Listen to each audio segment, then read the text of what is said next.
پاکستان ته دوه بد خبرونه. بلوچستان کې د حکومتي ځواکونو مرکزونه سوځول او طالبانو لخوا 8 پوځیانو ته مرګ ژوبله اړول.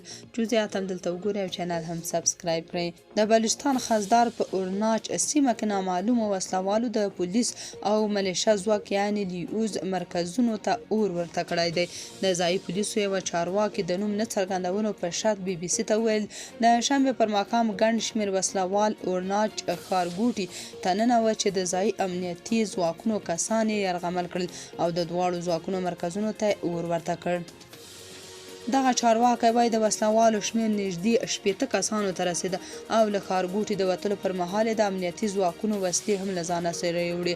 د چارواکو په وینا وسلوالو د امنیتي ځواکونو ګاډو ته هم اور ورته کړی.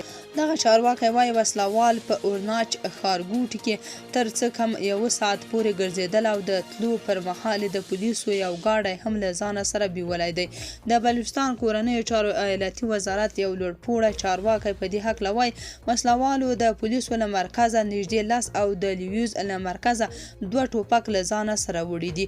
بلخوا کورمه کې 3 پاکستاني عسکر وژل شوي. پاکستاني رسنۍ خراسان دایري خبر ورکړی چې د خیبر پښتونخوا د کورمې ولسوالۍ په چنارک سیمه کې وسلوالو پر پاکستاني ځواکونو برید کړی چې 3 عسکر وژلي او سرو نور بیا ټپیان کړي هم دي.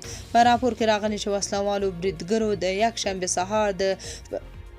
یکشنبې سهار پر پاکستاني ځواکونو مخامخ بریدونه وکړل.